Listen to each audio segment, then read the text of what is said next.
Pessoal, sejam todos bem-vindos a mais um editorial do nosso canal. Dessa vez você está vendo que eu estou gravando de uma forma um pouco diferente, né? Devido às chuvas que estão acontecendo aqui no Rio Grande do Sul, acabamos ficando sem energia elétrica e também, via de regra, sem internet. Eu vou ter que acabar vendo se, através dos dados móveis, eu consigo subir para vocês o editorial aqui. Então eu espero que tenha conseguido. Se chegou até vocês é porque deu certo. E já vamos começar falando disso, né, do Rio Grande do Sul. A situação está gravíssima para cá. Vocês estão vendo o nível de chuva, níveis alarmantes de chuva. E sabe, é preocupante. Vou começar falando sobre isso, porque a gente precisa de muita oração para o Rio Grande do Sul nessa hora. Matéria do Vista Pátria, vocês conseguem ver aqui, ó, já subiu para 13 pessoas mortas e várias pessoas desaparecidas. Os níveis dos rios no Rio Grande do Sul estão alarmantes. A chuva não para, sabe? Isso está muito preocupante. A gente está vendo cenas na internet, e eu não vou trazer aqui para vocês, sabe, cenas trágicas. Hoje mesmo eu acordei e uma cena de um barracão que a chuva veio, a lama tomou o barracão e tinha uma criança lá dentro e os familiares desesperados e os vizinhos desesperados, sabe? Só muita oração mesmo nessa hora para ajudar o Rio Grande do Sul. O governador alertou para o maior desastre da história. Matéria do EBC, tá? Brasil. Governador alerta para o maior desastre da história. Lula irá ao estado nessa quinta-feira. O presidente Lula afirmou que irá ao Rio Grande do Sul nessa quinta-feira por causa das chuvas que atingem o estado. E realmente está caótico, gente. Vocês estão vendo aqui atrás, tá? O presidente voltou a conversar nessa sexta-feira com o governador Eduardo Leite e reforçou o apoio do governo federal com o envio de mais helicópteros das Forças Armadas e Militares. Abre aspas, os helicópteros já estão preparando para ir ao Rio Grande do Sul, assim que o teto permitir, né? Deve ser que o tempo, né? Disse Lula. Helicópteros da FAB já atuaram no resgate de pessoas ilhadas. Então aqui, independente se você gosta do Lula, não gosta do Lula, eu, por exemplo, não gosto da gestão Lula, acho péssima, mas nessa hora é para desejar que o Lula acerte a mão. Deixe de lado qualquer tipo de rejeição que tenha, qualquer rancor, e vá salvar essas pessoas. Mande o máximo de efetivo para estar ajudando o povo do Rio Grande do Sul, porque isso é mais do que necessário nessa hora, tá bom? Vamos lá, vamos continuar agora com outras notícias aqui. Vamos falar do Michael Chellenberg. Você deve lembrar do Michael Chellenberg, aquele jornalista que fez as denúncias do Twitter Files. Pois é. A coisa está ficando cada vez mais quente. O Michael Chellenberg vai depor agora lá na Câmara dos Deputados dos Estados Unidos sobre o caso Twitter Files Brasil, ou seja, sobre as decisões que foram tomadas pela Suprema Corte aqui no Brasil e que, segundo as revelações, fizeram com que, vocês estão ouvindo os trovões, né? Fizeram com que perfis fossem banidos sem o devido processo legal, sem a regra jurídica necessária. Então, olha só, Michael Chellenberg. Queridos amigos brasileiros, estou colocando aqui para vocês, é o perfil direto dele, tá? Do Michael Chellenberg, jornalista.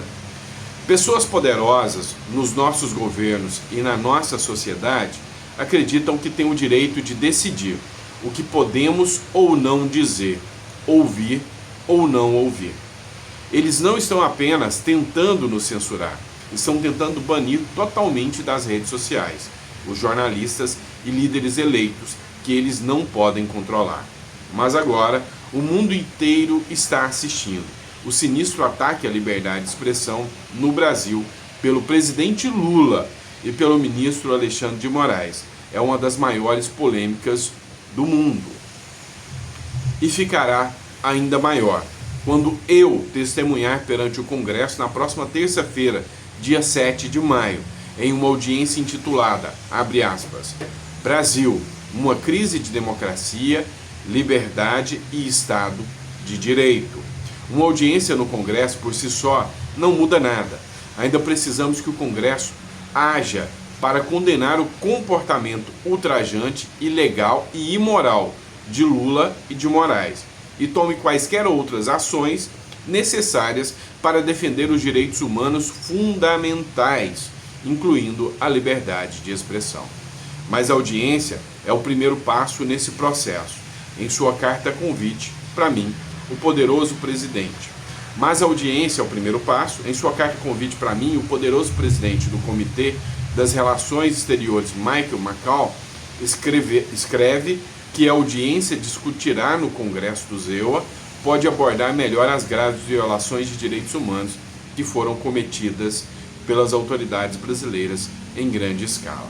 Essas violações dos direitos humanos incluem, escreve o presidente McCaul, a prevaricação judicial, a perseguição da oposição política, a violação da liberdade de expressão e o amordaçamento dos meios de comunicação e da oposição, suas agências a agir, não permanecendo mais enquanto o silêncio da democracia, liberdade e o Estado de Direito estão sendo minados. E aí aqui ele continua, ele fez uma longa e extensa carta aqui, mas a grande questão que o Michael Schellenberg levanta aqui é a seguinte: olha, a partir do momento que o Congresso norte-americano está colhendo provas, está juntando provas, tanto contra o Biden, como também contra o Alexandre de Moraes e o Lula, isso pode se tornar numa denúncia aos tribunais internacionais. E aí não é uma denúncia feita pela oposição aqui do Brasil, é uma denúncia feita pelo Congresso norte-americano. E isso tomou um peso muito grande contra Lula e Alexandre de Moraes. Então, essa situação delicada que o Brasil vive agora, de cerceamento do devido processo legal, das liberdades, começa a ter uma conotação maior ainda, com o depoimento de um jornalista norte-americano no Congresso americano sobre o que está acontecendo aqui no Brasil. E agora, com a atuação da AGU, que é a Advocacia Geral da União, investigando um jornalista por fazer denúncias contra, nem foi contra o governo, é contra um dos aliados do governo, que é o ministro do Supremo, Alexandre de Moraes. O fato é que vai dar muita dor de cabeça ainda para o governo Lula. E o pior, tá? Tem uma outra historiazinha aqui também. Esse aqui é o Donald Trump. Pois é, matéria da Folha de São Paulo. Trump vai voltar. A matéria diz o seguinte: Trump diz que a ação da polícia contra estudantes nos Estados Unidos é coisa linda de se ver. Para quem não sabe, é o seguinte: lá nos Estados Unidos, os estudantes, sabe, aqueles militantes, igualzinho aqui no Brasil, resolveram fazer uma série de manifestações antissemitas, manifestações contra os judeus, impedindo que alunos judeus ingressem nas universidades e impedindo também que professores judeus possam dar aula. E a coisa tomou uma proporção violenta. A polícia teve que agir. Eu não vou colocar cenas aqui para vocês porque a plataforma não permite. Mas foi cacetete, bomba de gás lacrimogênio e borrachada naquela turma de estudantes lá dos Estados Unidos. E o Trump, com seu jeito irreverente, mandou a real. Coisa linda de se ver. O ex-presidente dos Estados Unidos e candidato à Casa Branca pelo Partido Republicano, Donald Trump, disse nesta quarta-feira que a ação política contra estudantes pró-Palestina na Universidade de Columbia, em Nova York, foi uma coisa linda de se ver durante um evento de campanha no estado de Wisconsin. Trump elogiou a atuação dos policiais. Geralmente é isso que acontece, tá? A direita está do lado dos policiais e a esquerda está do lado de quem está errado. Só que nessa aqui, o sistema foi um pouco diferente. E essas manifestações da esquerda nas universidades foi um tiro no pé do Joe Biden. Pois é, matéria do Metrópolis, tá? Do blog do Noblar. Joe Biden, ou está sendo conhecido como Joe Genocida, tá? Arrisca-se a ir mais cedo para casa. Não sabe por quê? Não, deixa eu te explicar. O Joe Biden é de esquerda. Sabe quem é que está promovendo as ações antissemitas? É a esquerda. A esquerda que está fazendo ações pró-Palestina e contra o Estado de Israel. Só que Joe Biden sabe que tem dois capitais políticos aqui. A população racional dos Estados Unidos, aquela que, sabe, é a favor de Israel e contra os ataques de grupos como o Hamas, que é um grupo muito maior do que a esquerda radical norte-americana. Então o Biden preferiu ficar do lado de Israel. E por ficar do lado de Israel, a esquerda norte-americana está chamando o Biden de Biden genocida. Pois é, como que isso implica a situação do Biden? Biden não consegue o público conservador, que é contra o grupo Hamas e a favor de Israel. Então o Biden não consegue esse voto. Mas o Biden está perdendo o voto da esquerda. Porque a esquerda queria que o Biden fizesse igual o Lula faz aqui no Brasil, né? Falar contra Israel, caçar briga com Israel. Mas não é o que o Biden está fazendo. Então, o Biden está perdendo a sua popularidade completamente. E aí, sabe o que vai acontecer? O homem laranja, o Trump, vai voltar para a presidência. Isso já é quase que carta certa. Isso acontece quando? Em novembro. Exatamente em novembro, Donald Trump tem as eleições. E aí, meu amigo, vai voltar para a presidência. E sabe para quem que isso não é bom? Nem um pouquinho? Para um cara que está aqui na presidência chamado Lula e para outro que está agora no Congresso norte-americano, que é o Alexandre de Moraes. Há quem diga que as eleições desse ano, presidenciais, e logo depois as eleições para deputados também que vão acontecer, vão eleger muito mais deputados republicanos do que democratas. Republicanos são os de direita, democratas são os de esquerda. O governo Biden está fazendo uma gestão tão ruim, assim como o Lula, que o povo nem quer saber da esquerda nos Estados Unidos. E aí, a ideia, ou a previsão, é que a direita vai eleger o Congresso mais conservador de todos os tempos nos Estados Unidos. A gente já ouviu isso aqui no Brasil, não deu muito certo não. Mas lá é Estados Unidos, pode ser que dê certo. E aí imagina o seguinte, um Congresso conservador, partindo para cima do Lula, do Alexandre de Moraes, muito mais força do que o Congresso atual. Meu amigo, o Lula está com a batata assando, está complicado. Se Trump volta à presidência, se o Congresso continua investindo contra Alexandre de Moraes e Lula, e o Elon Musk parece que entrou nessa briga, não foi para desistir não, vai dar dor de cabeça para eles, pode ter certeza disso. Mas vamos lá, vamos entrar aqui no Brasil aqui para a gente discutir sobre o que está acontecendo aqui no Brasil. Vocês viram o caso do Lula, que ele pediu voto aberto para o Boulos num evento. Está dando uma dor de cabeça gigante. Você sabe por que o Lula fez esse pedido de voto explícito para o Boulos? Desespero. Desespero.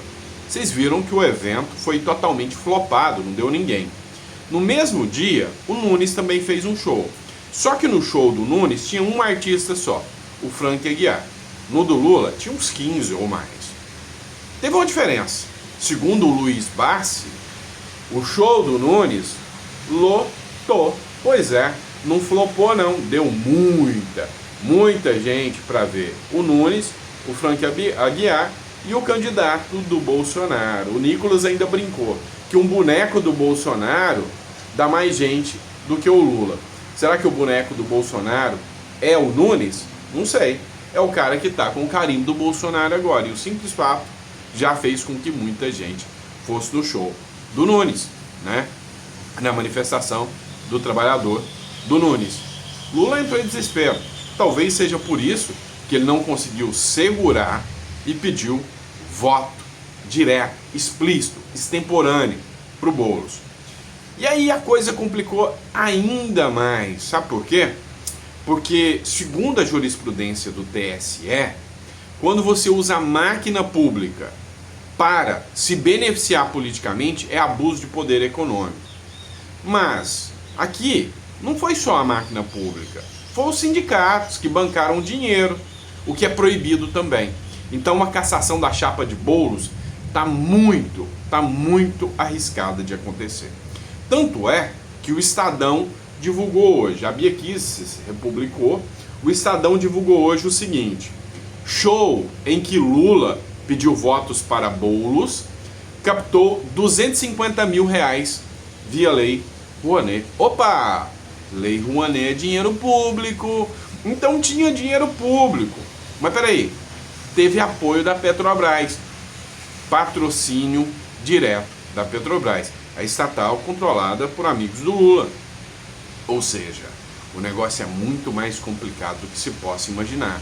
O TSE, se fizer diferente e não condenar o Lula à inelegibilidade, até deu trava-língua, e o Boulos também, vai mostrar que suas decisões foram totalmente políticas e não jurídicas. Porque o caso do Lula não é igual ao do Bolsonaro, é pior.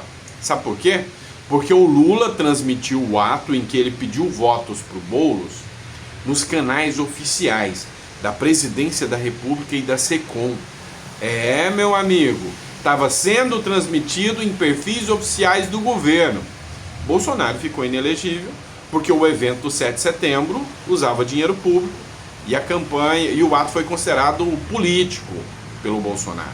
O Lula fez pior, pediu voto e ainda fora do período eleitoral, o que é mais tenso ainda.